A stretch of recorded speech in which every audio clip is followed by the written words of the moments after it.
about you is that you have ambition to be great. My job is to coach you to get all that greatness out of you.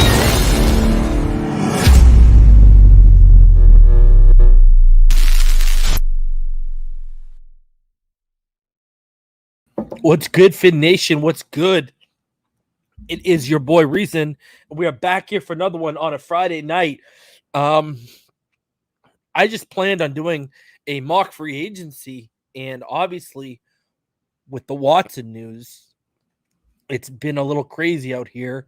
I was actually taking a siesta when the news trickled through that Watson would not be charged criminally. My phone was blowing up. I woke up and I saw these missed calls, these missed texts, but I didn't see a notification from the Score or Bleacher Report or anything regarding the Dolphins making a move. So I was like, okay. I didn't even check the messages or calls. Just hopped onto Twitter to see what I was missing.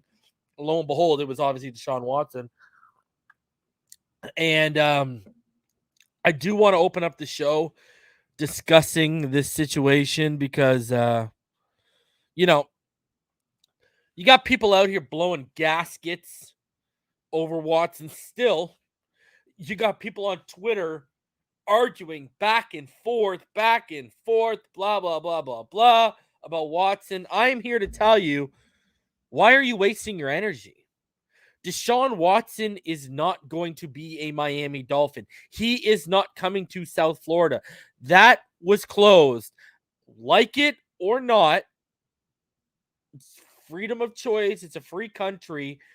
They chose seeing what McDaniel could do with Tua rather than moving forward with Flores and acquiring Deshaun Watson. That's just the way it worked out.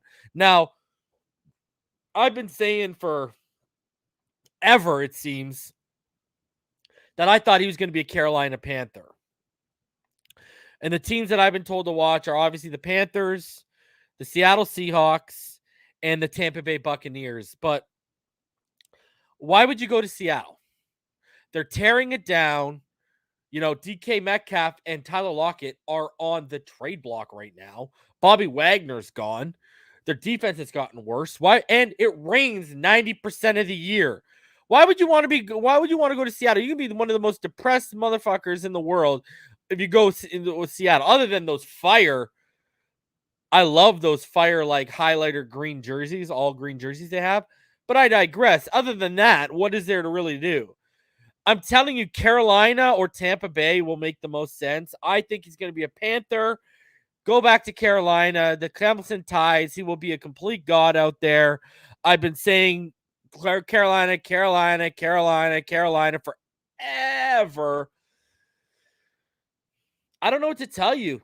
I mean, if people want to, take victory laps and do cartwheels and do their little dance over them thinking, he's been vindicated by the judicial system by being found not guilty, have at it, okay? Knock yourself out. But when you start bringing this into the Dolphins community, I'm going to step in here because this is not worth tearing each other down. This is not worth being toxic over.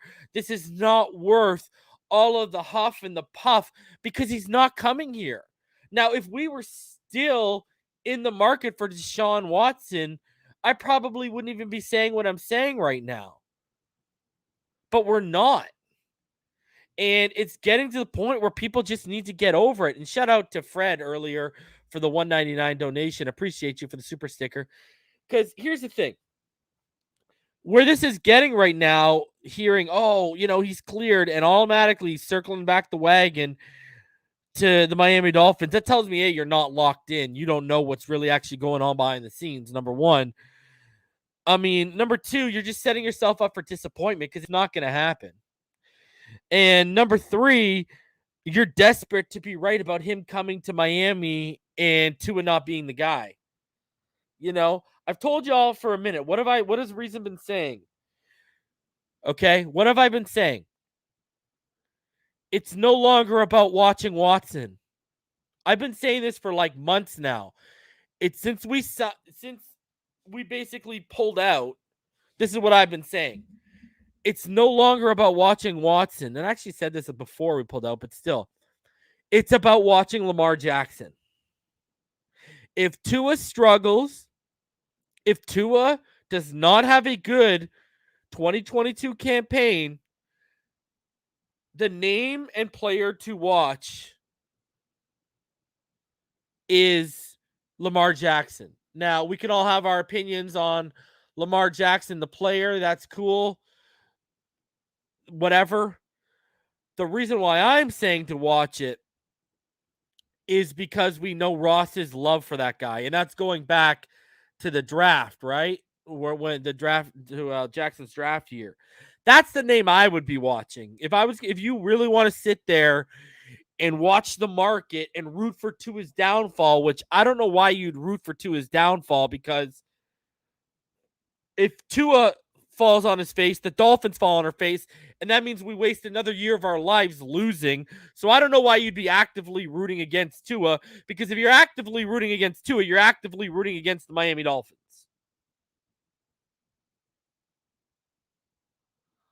Like, I don't know what to tell you. That's just, by proxy, you are rooting against the Miami Dolphins when you root against Tua Tagovailoa. You don't have to like the kid,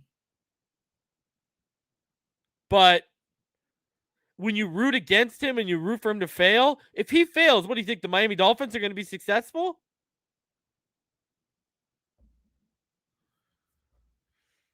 You got to ask yourself, are you a Tua hater or are you a Dolphin fan? Just like, are you a Tua fan or a Dolphin fan? I'm a Dolphin fan. I want us to win.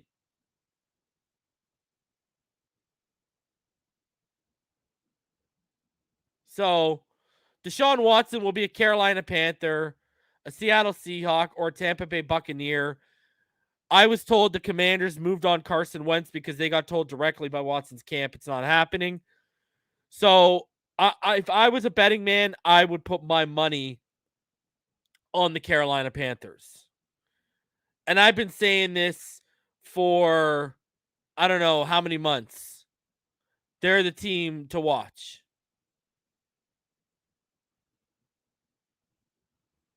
So that's, hey, if you want to root for him and you think he was innocent the whole time and you're happy he got cleared, knock yourself out.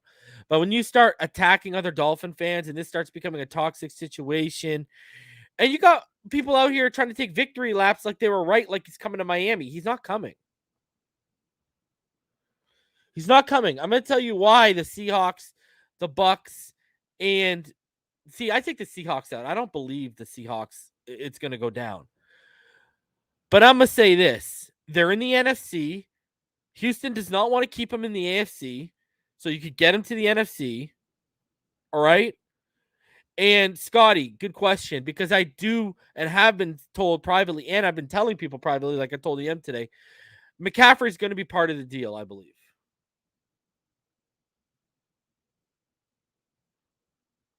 So I think he's going to be. Tampa Bay makes sense because he gets his Florida wish, and you slot him in. He's got weapons. He's got a good defense. That makes sense. Carolina makes a ton of sense because they're a young team. They have good packages they can give up to Houston. Plus, again, people need to realize, where is Clemson? Salute, Ricketic. Where is Clemson? Right? Ask yourself where Clemson is. South Carolina. He will be a god there because of what he did in Clemson.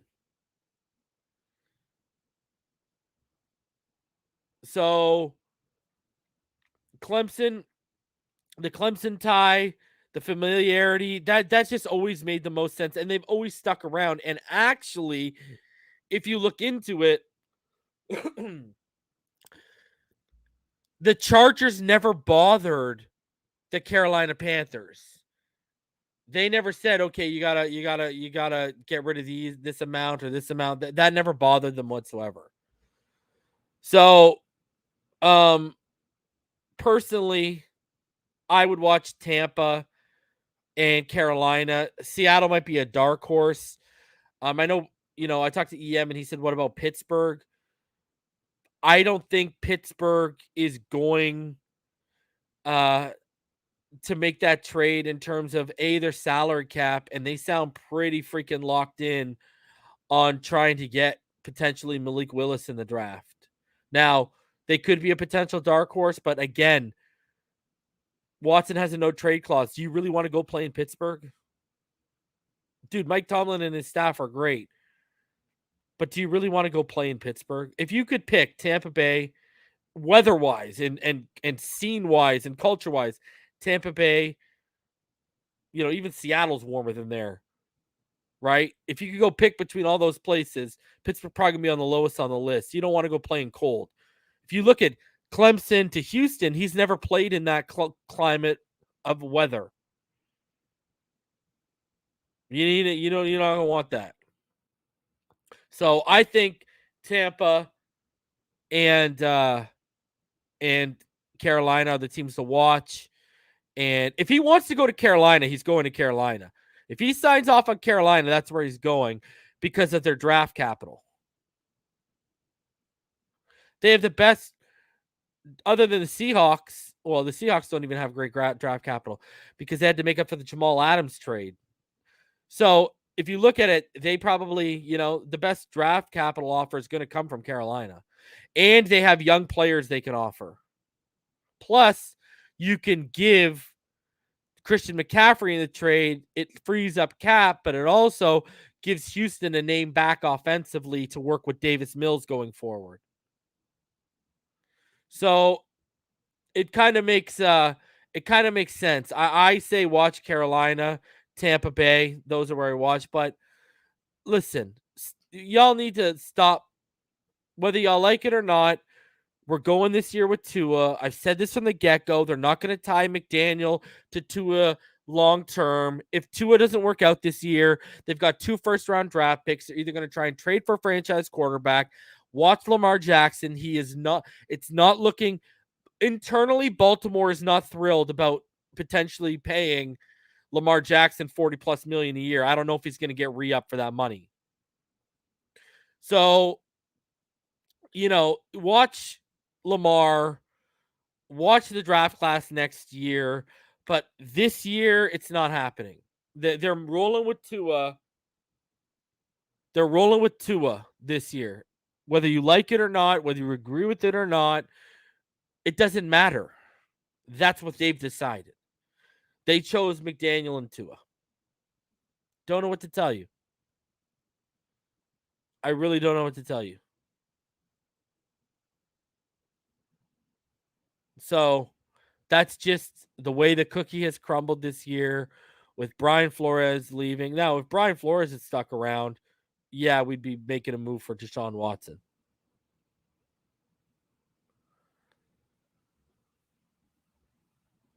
So that's what's going to happen. He's not going to be a Miami Dolphin. So people out here just stirring the pot for this case of stirring the pot. No, not happening. It is what it is. They're rolling with Tua this year. That's the plan going into free agency. Whether you like it or don't like it, it doesn't matter whether you like it or don't like it. That's what they've decided. I keep telling you, I've told y'all before. I'll tell y'all again. At the end of the day, guess what? They don't give a damn what we think. They don't give a damn what we feel in terms of personnel decisions. These guys have been doing it for a lot longer than us.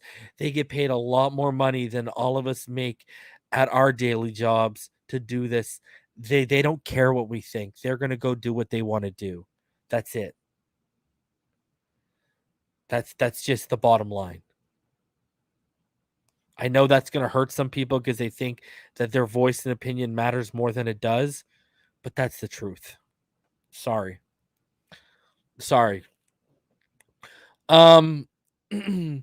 Now let's get into everything here. Let's we got a bunch to get into. Let's start off with some free agency news and rumors things that are being said, things that are out in the universe right now. Barry Jackson on Twitter today, Adam Schefter, he said Raheem Mostert, who suffered a knee cartilage injury last season, underwent tests this week in Dallas. Dr. Dan Cooper said the free agent to be running back is making a full recovery and will be ready to play this season, according to his agent. He is a natural Dolphins option. McDaniel and Mostert experienced great success together. Sterling 5.7 career rushing average. Dolphins expected to add at least 2 backs in the weeks ahead. Now, we know they've tendered Salvon Ahmed, so Salvon Ahmed is sticking in the room. But now Raheem Mostert, a guy who was on my free agent target list last week when I did Fin Too Deep with Neil Driscoll. Thank you, everyone, for coming out yesterday and showing some love. Last week when he did that, I had Raheem Mostert on it. He is on my free agency mock today. I'm going to tell you right now, Mostert will be one of them, Mostert, Salvon Ahmed, and it is going to be very interesting to see who the other person is. Will it be in the draft? Will it be in free agency? Because you got to think, if Salvon Ahmed fits, Gaskin with his athletic profile, he fits too. So it'll be interesting to go. Shout out to the homie FSU baby with the $49.99 bomb from us in the chat. We appreciate you, brother. FSU baby has been around. He is an OG around here. He is a serious OG. FSU baby, I appreciate you. I love you, homie. Thank you for sending that. Everything helps, man. So you guys allow me to do this on a full-time basis. I appreciate you, man. And FSU baby, he is an OG around here. He's shown tons of love in the past, showing some more tonight. I appreciate you, homie. So the Dolphins are expected to add at least 2 backs in the weeks ahead. By the way, he said weeks. So I'm not just thinking free agency here. Raheem Mostert is a fit. I've told y'all, as much as you don't want to hear it, Duke Johnson most likely will not be a Miami Dolphin. He is more of a gap runner. And it is what it is. He's a good decision maker and has good enough vision for the scheme. I just don't think he's going to stick. I would want him to stick, but I don't think he's going to. Philip Lindsay obviously is probably going to be walking. If you're actually to put a gun to my head, Philip Lindsay is more of a scheme fit in what we're going to be running offensively than what Duke Johnson is. In the outside zone is where he made his bread and butter, where he had his 1,000-yard rushing seasons, was in an outside zone in Denver. So Lindsay actually does fit more. But so 2 new backs in the weeks ahead. I love it. Let's go.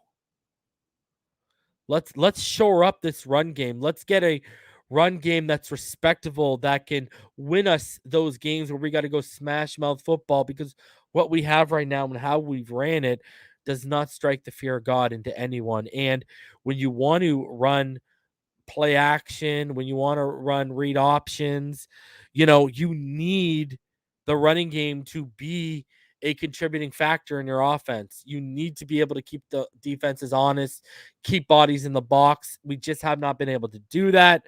By fixing the offensive line and the running back room a little bit in terms of getting guys that fit what you want to do schematically, you will be able to be more of a threat. Guys will be more in the box, and you will see us be able to go over the top of defenses a little bit more, at least test them, right?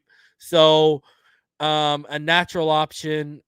He just makes a ton of sense, and he's probably going to come out on the cheap. I'm thinking around $2 million a year is what I'm thinking for Mostert. A 1 year, $2 million, prove it, stay healthy deal. And it sucks because Mostert was actually a Dolphin before he's a 49er. So we already had the guy in house. We just weren't using him properly. Tell me how many times you've heard that in recent regimes. Next, a big name who I'm actually shocked to hear us. You're going to hear us tied to a lot of people right now. But he is, even at his age in mid-30s, he's going to cost money. Word right now is Chandler Jones' market is about to heat up. The Seahawks, Broncos, Dolphins, and Falcons, among others, all eyeing the all-decade performer who only just turned 32. I'm told Jones will command at least 15 to 18 million on the open market. So if you're not willing to pay Emmanuel Ogbah at 28 million, when you already know, at 28 years old, that 15 to 18 million range, when you already know he's a scheme fit, you already have an idea of the production you're going to get. but you're going to turn around and give that to a 32-year-old edge rusher who I think Chandler Jones is still a highly productive player, but it just doesn't make any sense to me because you know what you're getting in terms of Ogba. I don't know if I'd rather give 15 to 18 million to Bobby Wagner than I would to Chandler Jones if we're really going down that route. And speaking of Bobby Wagner, if you guys did not hear today, the Cowboys have officially been in contact with Bobby Wagner. Dan Quinn wants to get back together with him. So the Cowboys are peeking in. So, you know, I like the player. I don't like the price tag, especially for what else is out there right now. Personally, and I do agree with what Scotty said. Well, I do agree with Chris C just said, but I also agree with Scotty said. I personally, but I know why they didn't tag Ogba because it would have been over 18 million. But you're gonna find out, Darth Vader. Wait for my free agency mock. Spoiler alert, there is a trade for La'el Collins in my free agency mock. We're going to get to that. Don't worry. We're not that far away from getting to it too. So Chandler Jones, personally, like the player. I like the fit. I don't like the price tag considering what's out there right now. I would rather get a cheap guy and get a rotational piece and maybe try and get another nose so I could kick Raekwon out to left end, or right end to fill where Ogba was. Personally, for cheaper, 15, 18 million, I'm just not down for it. If I'm going to pay 15, 18 million for a guy who's 30 plus, Bobby Wagner all day. Bobby Wagner all day. All right. Continuing on even further, if you guys didn't know, Nick Needham. Nick Needham has officially been tagged. They placed a second round tender on Nick Needham. That's actually going to cost about $3.9 million in 2022. I think you got to keep him, especially when we don't know how exiting is going right now. Locking Nick Needham down is a smart thing to do. I'd want to get something worked out long term with him personally. Loving this move. You got Byron Jones and X rapidly approaching 30.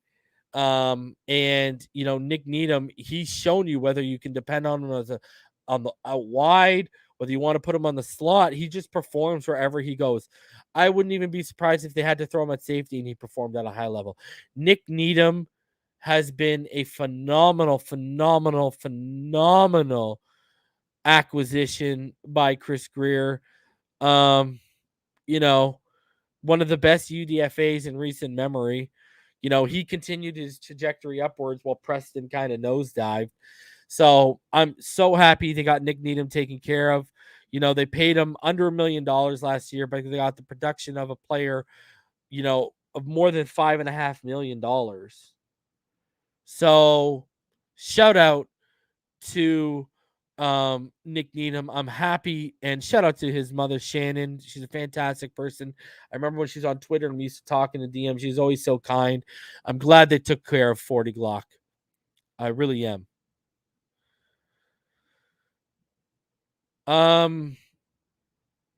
Guys, I appreciate you. I see you in the comments. I just wanted to get that Needham out of the way. Don't worry, I see you in the comments. I'm gonna get to it right now. Shout out to Darth Vader. He said congrats on the 7K subs. Appreciate it, homie. Appreciate it. I just hit 7K, but I didn't even make a big deal about it. We'll make a deal about it when we hit 10K. But let's get to 8 now. Let's keep smashing that subscribe button. Appreciate you, man. Appreciate you, dude. Jason says, congrats. Thanks, homie. One of my day ones, too. Fake Spike, another day one, says, congrats on the 7K. Appreciate it. Topher says, congrats. Gatekeeper Congrats on 700,000. Not quite. Only 693,000 more to go. Appreciate you, Jamal. Let's get to 10, man. Congrats. Appreciate all of you, man, for showing love. Appreciate it, man. Appreciate all of y'all. Yeah, we're there, man. We just got to 7. We popping bottles out here. We pop in that Simply Fruit Punch bottle.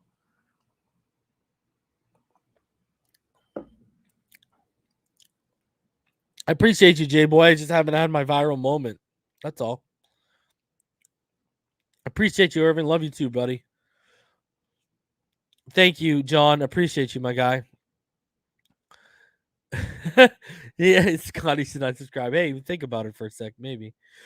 All right, so I kind of want to, I want to make sure we're gonna hop into this. I want to hop into this free agency mock, because we got, there's a lot to talk about here. I want to go over that, and then I do have an article I want to go over with you guys too. Some interesting tidbits in there. Thank you, Pyro. Appreciate it. Thanks everyone in the comments. Nathaniel, don't you worry. I got you taken care of, buddy. Okay, so let's get into this free agency mock. So I'm gonna do cuts, restructures, re-signings. If you do not see a player here re-signed, that means I didn't bring them back. Okay. And then on top of that, we're going to go actually into like a trade and some signing here. All right. Let's start this off. So starting off here with the cuts. So our current cap million is now, our current cap space, sorry, is 48.036 million after we gave that 3.9 million tender to Nick Needham. All right. That's dropped us down to about 48.036 million. I got that from over the cap. All right. So after that, what we're going to do is we're going to cut Jesse Davis. I mean, do I even have to tell you why? Really? Do I even have to tell you why? So that's going to give us about 3.6 million. I'm going to cut Vegelum. I know I can sign an undrafted free agent, or I can draft a guy in late rounds who can contribute on special teams. I'm not, the days of paying 2.775 million for a guy who can only contribute on special teams, and if injuries happen in secondary and has to step in and gets burnt, done. Eric Rowe, 4.5 million. Listen, this is the hardest one to add here. I love Eric Rowe, but I love the 4.5 million more, and that is now Brandon Jones and Javon Holland's secondary to run. I'm sorry. I love Eric Rowe. I love what he's done. He's also a Flores guy. You're gone, buddy. So Eric Rowe out the door. Alan Hearns. Everyone knows how I feel about Alan Hearns. I have not been a fan of Alan Hearns since his injury, his big injury before we got him. He's not the same guy he was catching over 1,000 yards with Allen Robinson in Jacksonville. I'm sorry, he's just not. Alan Hearns has just been getting money from us. I'm sorry. Goodbye. We got to go. Sethan Carter, $2.25 million. It's a pretty crowded tight end room right now. Don't really need you. I'm sorry, my dude. It is, it's just, hey, it is what it is. I enjoyed your 1 year here doing nothing and just getting paid 2.25 million. I had no idea why they made you one of the first signings in free agency last year. Again, paying guys who can really only contribute on special teams, that kind of money, done. Greg Little, $1.53 million. I mean, why did we even acquire the guy? Like, we didn't even give him a shot. Give me that $1.5 million. Adam Pankey. Do I even really need to discuss why? And then another hard one was Adam Butler. Now, $4.1 million I had to cut off on him, and that cleared up. Got us up to about $70.186 million. Now, Adam Butler, I think I can get a rotational interior piece either in the draft or for the cheap on free agency in free agency. I don't need to pay a guy and he's another Flores guy. I don't need to pay a guy $4.1 million to be a rotational end and interior guy for me. I just don't. So I can go into the draft or I can go into free agency and I can figure something else out. So that brings us up to about $7.186 million. I like Adam Butler. Adam Butler and Eric Rowe are really hard, but listen, do you want Eric Rowe or Adam Butler rotational pieces, or do you want the $8.6 million? Ask yourself that. And you're going to say, I want the $8.6 million. It's not like we're getting rid of guys that are taking up, they're not taking up 1,000 snaps combined. They're not taking up 800 snaps combined. These are not massive voids we're creating. And if Butler wants to come back for $2 million, if he wants to restructure and come back for $2 million, cool. I'll pay you $2 million this year, but I'm not paying you $4.1 million. I'm just not going to do that.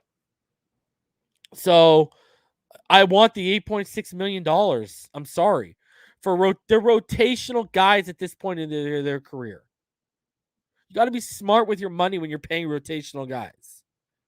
The Fedulum and the Carter money, the 2.775 and the 2.25 million, I'd rather pay that to Eric Rowe and Adam Butler. And then combined, they're $5 million. That's an easier pill for me to swallow than combined, they're just under $9 million. Okay? So that's where I'm at with that. If they want to come back on a restructured, cool. But other than that, I clear up my money. That takes us to about $70.186 million in cap to play with. And we haven't even got into restructuring because restructures are still on the table. Even after Byron Jones just got his money, you can still restructure and clear up money. So we got some good news on the horizon here. So now let's get into those restructures I just talked about. Byron Jones, I can restructure Byron Jones and I can save $8.836 million, and I can also restructure X and save $10.134 million. After they're restructured, that is now going to take me to $89.156 million. So now that I'm at almost $90 million I have to play with, I'm going to re-sign Mac Hollins at about $1.5 million. That is a pay increase, by the way. The tender for Nick Needham is $3.9 million, and Gesicki is actually $11 million. So that's going to drop us to about $72.813 million, $818 million.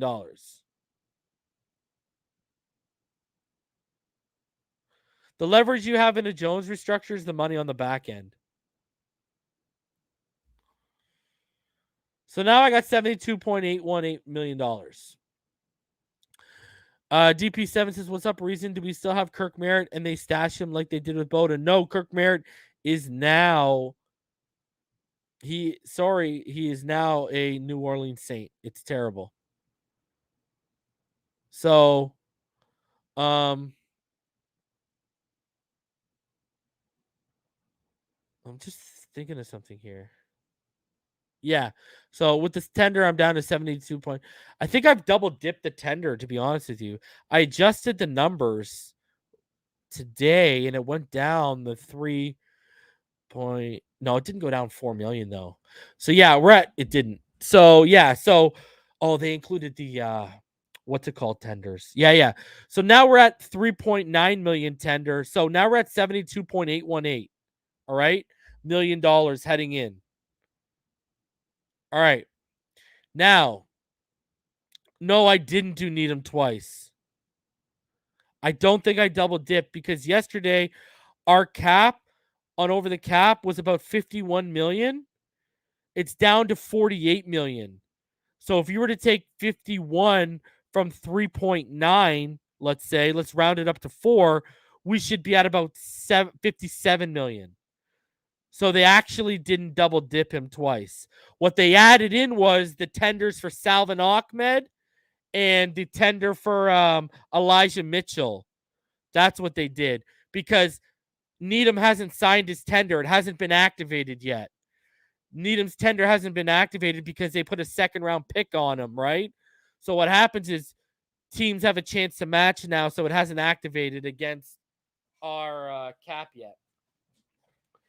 So, and the number does not include. So I don't believe the number does include Gesicki. Does it? Because he hasn't signed the tender. I think Gesicki is the one I double dipped. I think Gesicki's the one I double dipped. So now that brings us up. If I go back on Gesicki, that brings me up to $83.818 million. So let me fix that real quick for you guys. Give me a sec. So that'll take me to 80. Yeah, that takes me to 83.818 million right there. Right? And then take me to 20.818 million. Boom. Okay, perfect.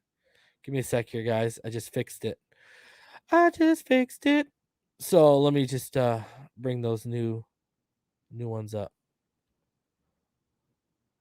Bring them up right here. Give me 1 sec, guys. There. And then here.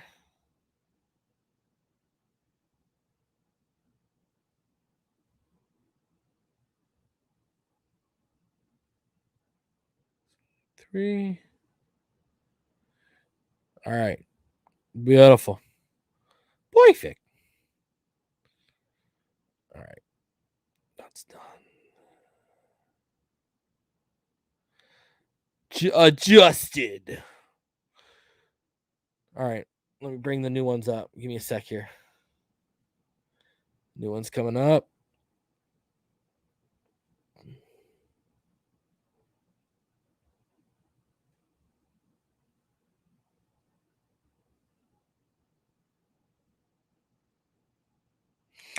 The new.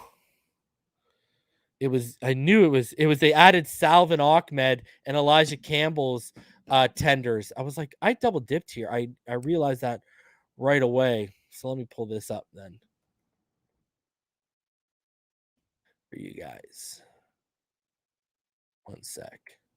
So with the new number, we're actually at 83, I believe, 83.818 million. And that actually increases the cap space that I have left over and makes my thing look even better, to be honest with you. Okay. So that, and then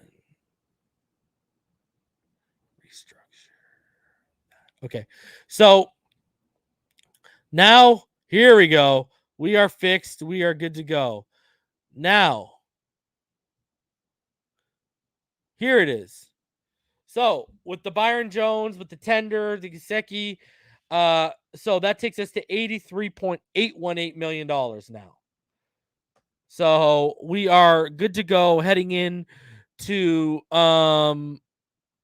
we got a ton of cap heading into free agency. And so now with $83.818 million, this is going to look even better now because of my final cap number. Okay, so here we go. So because I did want a bit more cap to play with if anyone got released that we didn't know about, and now this makes it even look even better. So at 83.818 million, this all my cap numbers were taking from the cuts and the savings spot track, by the way. So because you have to look at what the dead cap is going to be of what people's left. So that takes us to $83.818 million. The only over the cap numbers I took was our overall cap number. Like our overall cap number is what I took from over the cap. All the contract deals and everything like that, I actually took from Spot Track. Same thing with how I went off of player market value. All right. So now this is what we're sitting at, $83.818 million. Now, how do we handle it heading into free agency? Well, this is what I do. I start off before we even hit free agency. The first thing that I do is I trade a pick number 50 in 2022 and a conditional fifth that can become a fourth in 2023 for Lyle Collins, who now has a $10 million cap hit on me and knocks me down to $73.818 million. So now I have my right tackle, my blind side taken care of. My right side is Robert Hunt and Lyle Collins. My first free agent signing is I go out and I give Ryan Jensen 3 years, $33 million. $20 million of that is guaranteed, and that equates to about $11 million per year. So with the money I would have spent on Terron Armstead, I have now acquired our starting right tackle and our starting center. With this, Dieter can now compete at left guard. And I think I've added, one thing people need to realize about Ryan Jensen is this past year with the Buccaneers, they started instilling much, much, much more outside zone run concepts. About 22% of their runs were outside zone concepts. So Ryan Jensen has that experience with the outside zone. Plus, he's the vet. He's one of the best centers in the NFL, and he has a high football IQ. He's also a gritty, nasty motherfucker in the trenches. Adds that to us. So Ryan Jensen is now the starting center. The next move that I make is I add James Daniels. I give him 5 years, $45 million. I guarantee, as you see, about $22 million of that. That's going to make him in a pay-to-play situation on the back end. I'm going to front load that. But James Daniels, this is a guy, he's played, if you go back to Iowa, he played center, right? He played right guard, he played left guard and center for the Chicago Bears at the NFL level. He's 6'4", 295. He's only 24 and a half years old. That's why I gave him 5 years. I'm going to have outs probably after year 3. That's how I would be doing a lot of my contracts, especially if I'm giving you 5 years, even 4. I'm probably going to have an out after 3. I'm looking for an out like halfway through. So, listen, if you can't get James Daniels, Laken Tomlinson is the other guy I would target. And the reason why I'm going with James Daniels is Dolphin fans, we know what the deal is, okay? We've been dealing with injuries for how long? Right? And you got a guy that can slide in at center, can slide in at left guard, can slide in at right guard. That's invaluable. And he's like 4 years younger than Lakeland Tomlinson. So that's why I went with James Daniels. Now, my offensive line as it stands right now is Lyle Collins at right tackle, Robert Hunt at right guard, okay, Jensen at center, James Daniels at left guard, and then I'm actually probably going to draft a left tackle. If Trevor Penning's there at 29, if someone's there at 29, I'm going to make that move on a tackle. And I'll let him compete with Austin Jackson. Sorry, Liam Eichenberg. But Daniels is a guy who can play all these different positions. So I got to go with that. Now, if you want to pay Tomlinson, I would probably give 3 years, $27 million, and I'd probably guarantee about 18 or 19 million of that. So his cap hit would be around the same, $9 million a year.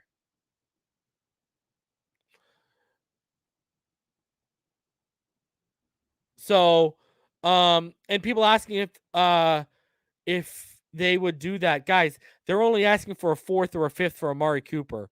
I think giving them the 50th overall pick and a conditional pick is they're not going to get a first round for La'el Collins. That is a fantastic offer if you want my honest opinion. That's realistic. Okay, so now James Daniels is taken care of. My next moves, and you're going to like these. Cordell Patterson, 2 years, $16 million. 10 of that is guaranteed, $8 million per year. Guys, he's a hybrid. He can be a running back. He can be a wide receiver when we need him to be. Cordell Patterson, I got to give him that money. I know he's going to be 31. That's why I've only kept it to 2 years. Cordell Patterson, 2 years. I think that's a fair offer. And then Braxton Berrios. 3 years, 18 million, 11 million guaranteed, 6 million a year.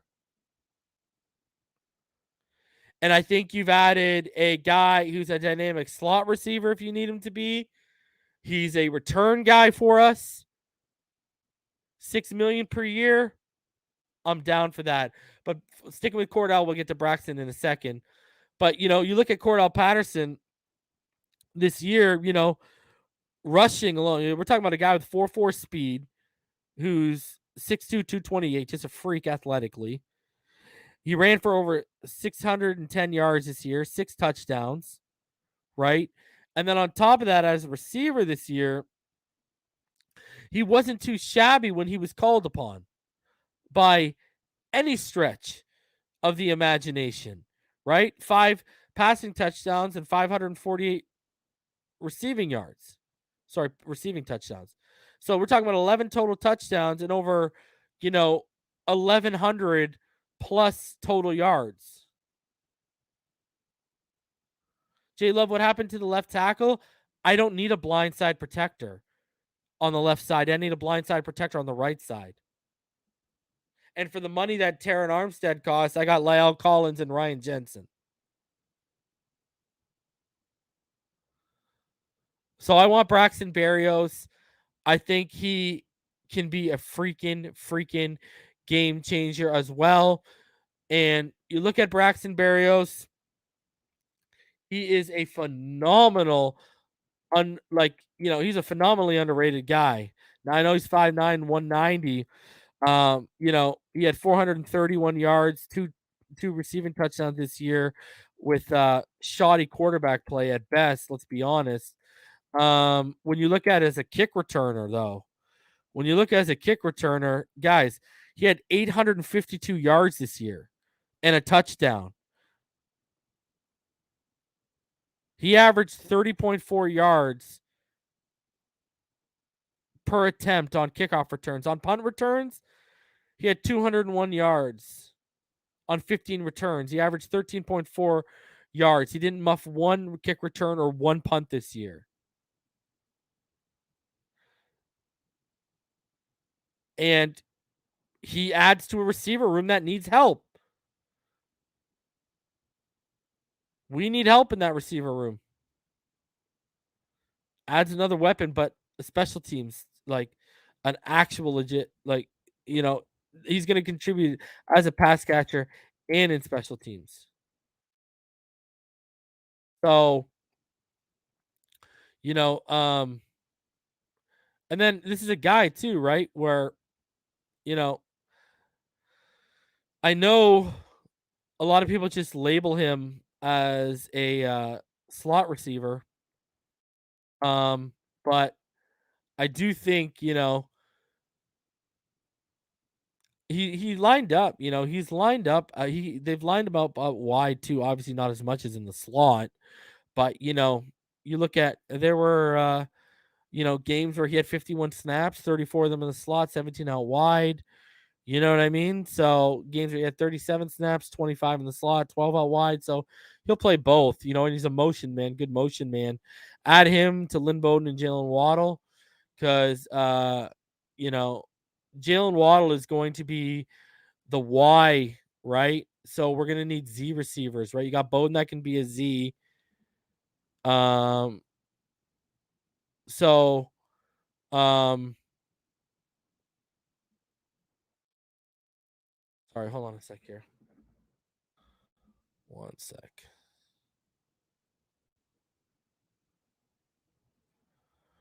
And then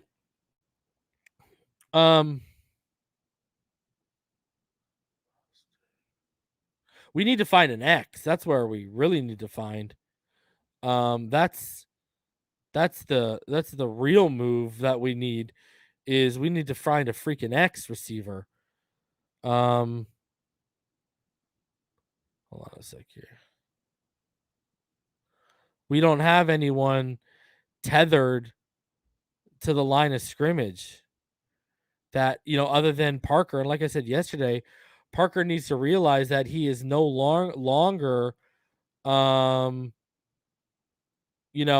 he is no longer, Jalen's going to be the Z. We need Bowden, it's going to be Bowden or Barrios can be your Y. And then as your X, it's going to be Devontae Parker or someone you draft. But I don't think Jalen is just going to be locked in as a Y, that slot guy. That slot guy is going to be Bowden, or in this case, if you add Barrios, and then Jalen's going to be the Z receiver, the motion guy, which also Barrios can do. He could be a Z receiver. They can switch back and forth between the Z. But I think Waddle, you want to lock him in as your Y, as your other guy, not tethered to the line of scrimmage, but out of but out wide. So. And then I'm going to sign Raheem Mostert and add him to our backfield at $2 million per year. And then Colt McCoy. Let's get a backup quarterback that can actually win us games when they're not around. So Colt McCoy at $1.5 million, Raheem Mostert at $2 million. It's a prove it year. I like Devontae Price from FIU. Jason, he's good. He's definitely a day 3 pick too. So now that's basically what I've done for the offense. That's what I've taken care of the offense. So now I can still go in and add a receiver. I can add a left tackle, or and I can add a wide receiver. I can add a wide receiver, running back, and a left tackle at some point in this draft. 29, I'm probably going to target because I've traded 50. At 29, I'm probably going to target a left tackle. And then from 100, I'm going to try and move back up from 100. 100's way too far down now that I don't have 50. Guy, creator of all, Ogba is going to be making more than 17 million per year. He's 15 million is not going to be enough. So now that I've taken care of the offense heading in, I've added a receiver, running back hybrid. I've added a receiver. I've added Raheem Mostert and Colt McCoy. I've also taken care of our offensive line. I basically revamped it. We just need a left tackle now, and that's oncoming traffic for Tua, so I'm not as worried. So now defensively, I went out and Jordan Hicks at 2 years, 19 million. I'm giving him about 9.5 million per year. 10 million of that guaranteed. That is a pay raise over what he was just making. He can be the inside linebacker. So now I don't have to be worrying about scrambling around trying to find an inside linebacker high in the draft. And then my replacement, my stopgap, my 2-year stopgap, 6 million per year, Calais Campbell. He can be my 2-year stopgap. He's not going to be expensive because he's like 35.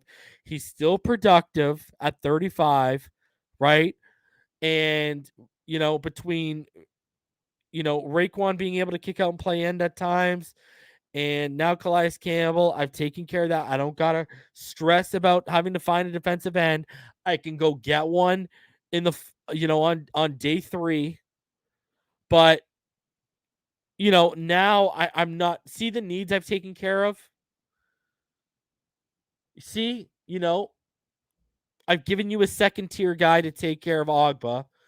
I've given us an interior linebacker that can help, right? I've added depth to the receiver room because we're riding with Parker for another year.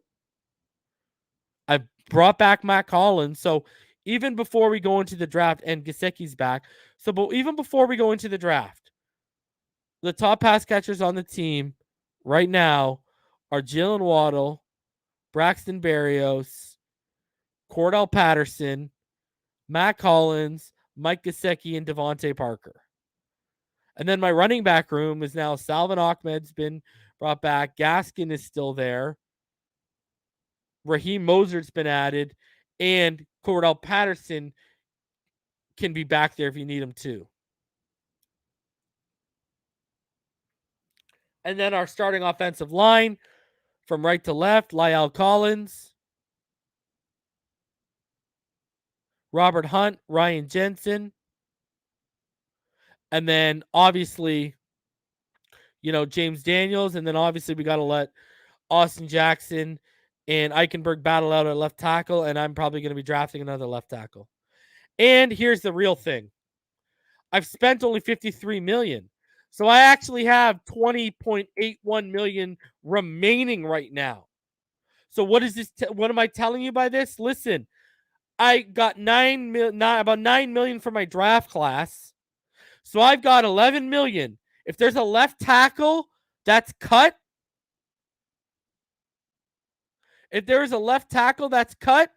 in camp, I can go grab him.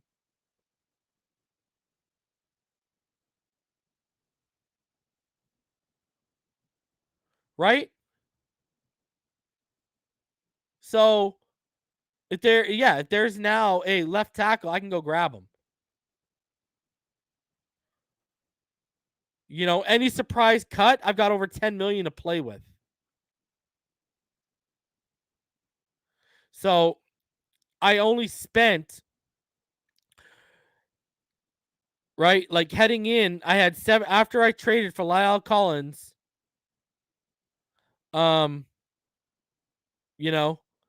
I had about what, 73 million?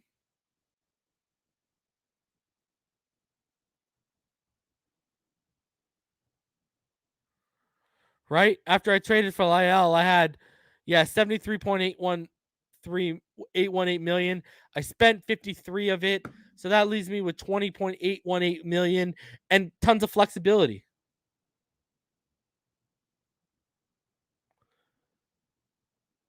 And that gives me tons of flexibility. Todd, the reason why Amari Cooper is not on this because I was told tonight that the Browns and Amari are the Browns are closing in on Amari. So, I've got a ton of money heading into the draft and with the market after the draft when camp cuts start. There's always surprise names that are cut. There's always surprise cuts. So that's where I came to. All those changes and about $20.818 million left to play with. This is the number with the new. This is based off the newest cap. This is with the newest cap number. So you got to remember, you got to take out about 9-ish million for our draft class. So I've left us about 11 million to play with.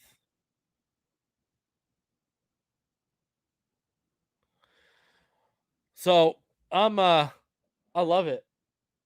I like it. That's legit. I think that's a pretty legit free agency when you get down to the nitty gritty there. I mean, I've totally upgraded our offensive line. I've upgraded our running back room and our receiver room a bit. I've given us a legit backup option at quarterback.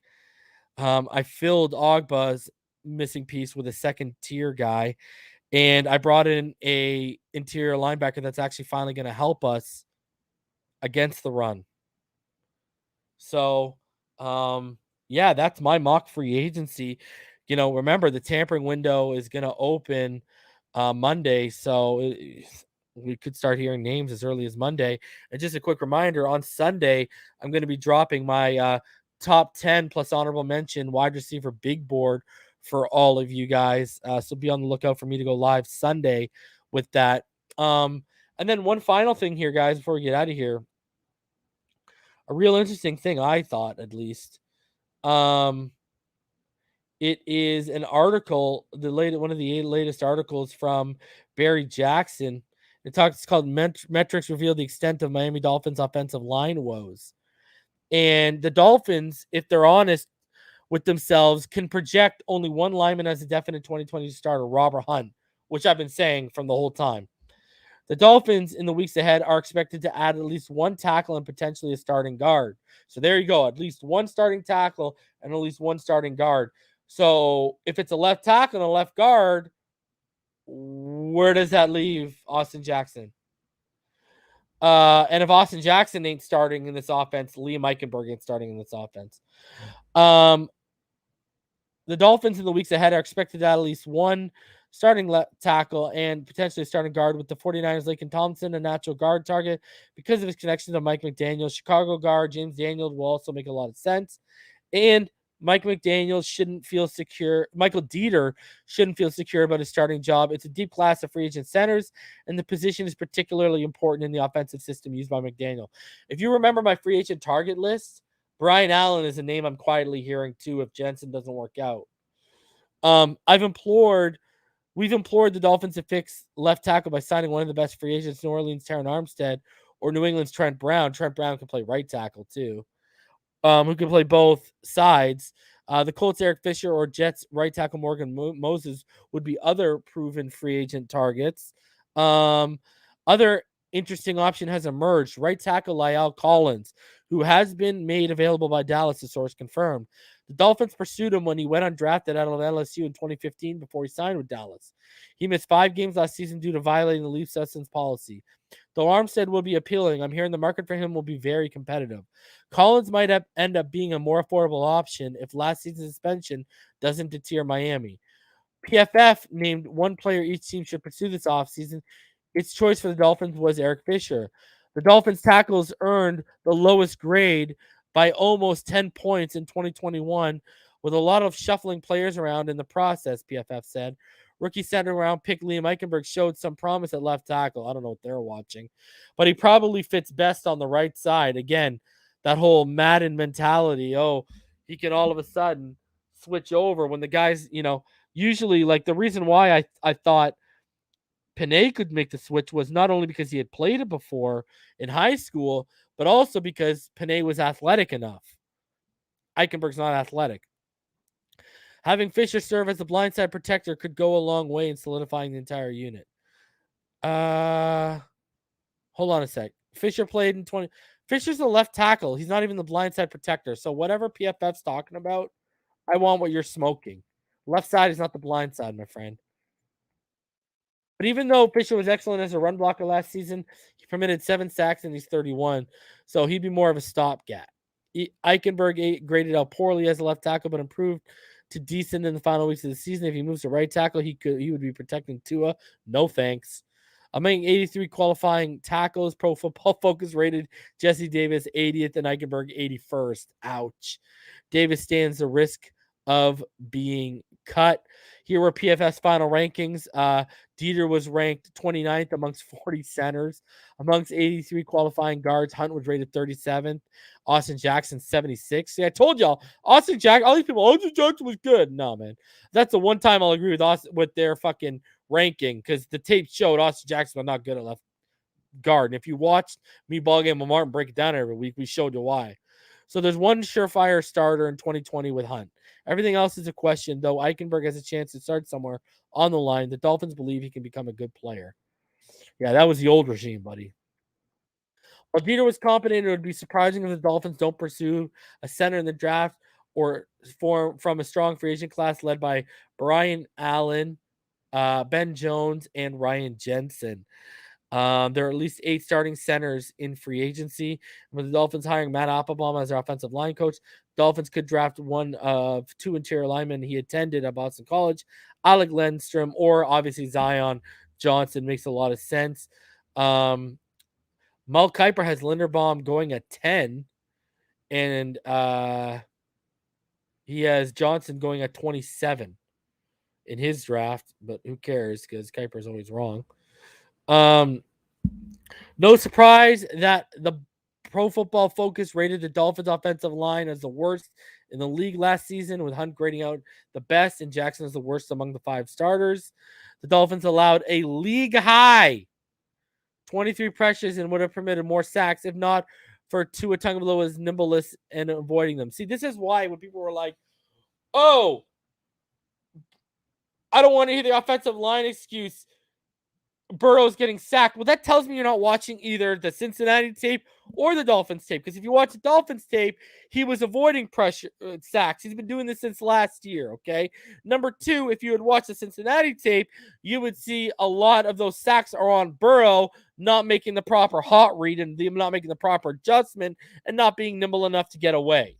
So a lot more sacks were on Burrow than sacks on Tua this season. That's just a fact. The film tells you that. The Dolphins' sack and pressure numbers allowed were gruesome. Among tackles, only David Quinsberry and Jonah Williams allowed more sacks than Eichenberg, who permitted 9. But Eichenberg allowed more pressures than Jonah Williams. See? Again, right? Who permitted 9 according to PFF. Davis relinquished 8 sacks. It's notable that the aforementioned Fisher permitted 7 sacks, but just 23 pressures compared to 39 for Davis. So they think Eric Fisher's going to play on the right side all of a sudden? What are we talking about right here? Like, they really think, again, we think he's going to the right side? Well, all of a sudden, he's been playing the left tackle since they drafted him, number 1 overall. All of a sudden, he's going to go to right. Okay. So Armstead and Trent Brown permitted only 1 sack. And he gave 8 games for Armstead and 14 games for Brown. If they use another high pick on a tackle, option at 29 could be Tyler Smith from Tulsa. And where are you at, Florida-born? Bernard Raymond from Central Michigan. Tony Pauline said Miami likes Smith. Jeremiah projects Smith to Miami at 29. Yeah, Penning has moved up a lot of people's boards. He's not going to be that 29 anymore. After moving to guard early in the season, Jackson was mediocre for a while, played well for a time, and then struggled at the end. Overall, including the first 3 games of tackle, he permitted 49 pressures, but just 2 sacks in his time at guard. So there's something to work with. Look at the desperation. Oh, there's something to work with there. Hunt allowed 31 pressures, but just 2 sacks. Jackson committed too many penalties at bad times, right? So, again, the Dolphins averaged just 3.5 yards per carry, a reflection of both the backs and the blockers. Among 83 tackles, PFF rated Eichenberg 70th and Davis 83rd as run blockers. Among guards, 83 guards, Hunt was ranked 35th and Jackson 69th as run blockers. So, and because it's so critical to McDaniel's offense, that's why upgrades are happening. I know a lot of people were asking about Robert Jones yesterday. Robert Jones, who said he can play every position on the line, got the start at right tackle, replacing Davidson finale, allowed 3 pressures. Dolphins like the upside there, and he could potentially fill Davis's original jack of all trades role here, if not compete for a starting job. Of the key linemen on the team, Davis stands most at risk. None of his $3.1 million salary for 2022 is guaranteed. His cap hit would fall from $4.16 million to $1 million if he's cut. So, a lot of scary metrics, a lot of stuff that makes you take pause with how bad this offensive line was. So when people are out here trying to sell, trying to hustle you guys on the offensive line, it wasn't that bad. No, it was bad. If it wasn't bad, we wouldn't have a new coach coming in looking to totally revamp and flip the damn thing. Just wouldn't be happening. There would be a lot of guys that they'd be trying to make it work with. Don't know what else to say. So, guys, I'm going to get out of here. I'm going to be back Sunday in the day, I'm gonna drop my top 10 plus honorable mentions wide receiver big board for the 2022 draft. So I want y'all to be out on the lookout for that. Expect me on Sunday. And then Monday it begins. The tampering window opens up and it will be live all week on Phinside the NFL. Absolutely big week ahead of us. So be out on the lookout. I'm gonna drop the link if any of you guys want to come backstage and shoot the shit for a little bit.